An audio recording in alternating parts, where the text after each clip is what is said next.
And the end of the story is that his life is being ruined. You know, his wife is ready to leave him. Everybody hates him. And he didn't have any kind of born-again experience, but he had a spiritual renewal, okay? And only God can bring a spiritual renewal, brethren. In case you don't understand this, God is working with people that don't have a personal relationship with him. God works with people that don't have a personal relationship with him through the vicissitudes of life. That's the second time I'm giving you this word. The ups and downs, the changes in life, the things, the waves, the things that affect us in life, either make us or break us.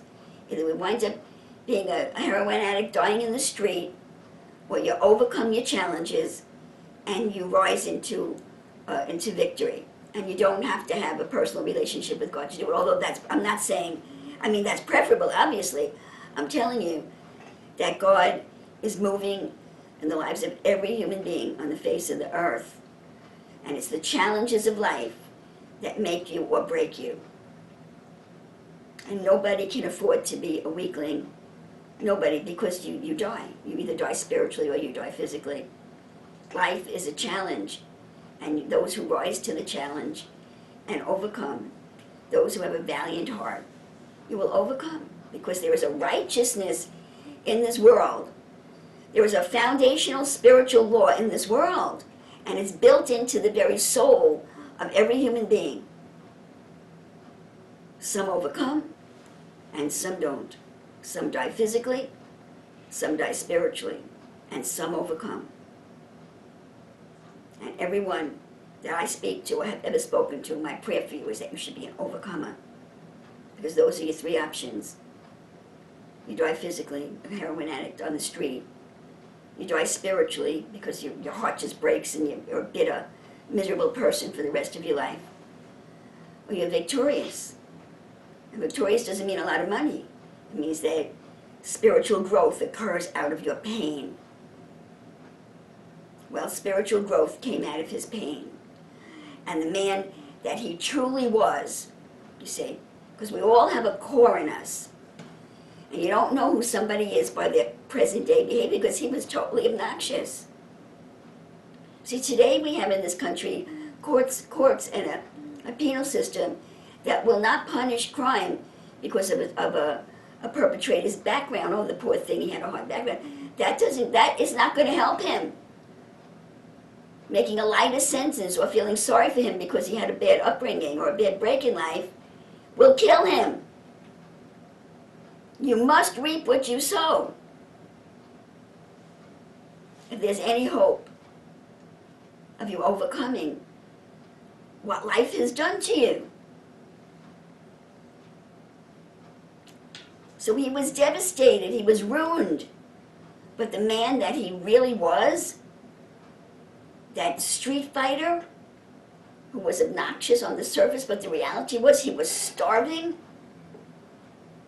And that was the way he dealt with the pain of his life, the poverty of his life with his mother and his siblings.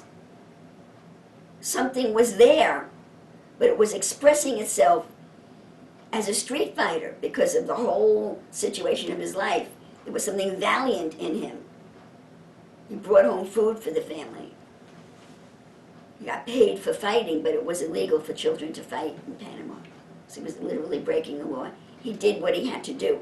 There was something valiant in him that rose to the surface when he had experienced enough pain. When the pain got bad enough, that core, the human spirit, which is Jehovah's breath, see, rose to the surface in him, and he overcame. Pain will correct you.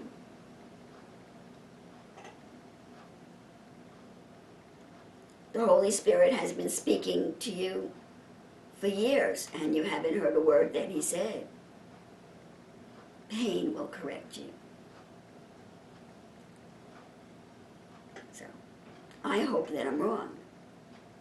I hope that this is an age of outright miracles that change the whole history of the salvation of mankind. Because, brethren, we're saved. People are saved every day. in different ways. We're saved from disaster today.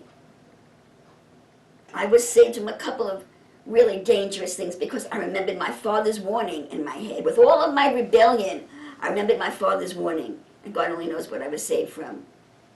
We're saved every day. Because there is righteousness in hell for whoever can lay hold of it and dig it out. And there's righteousness inside of us if we'll just listen to that voice. Because God is in us and outside of us, everyone, every human being born.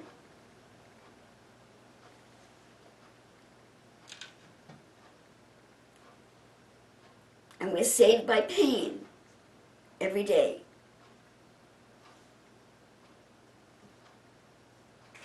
It makes a better person of us, or it destroys us.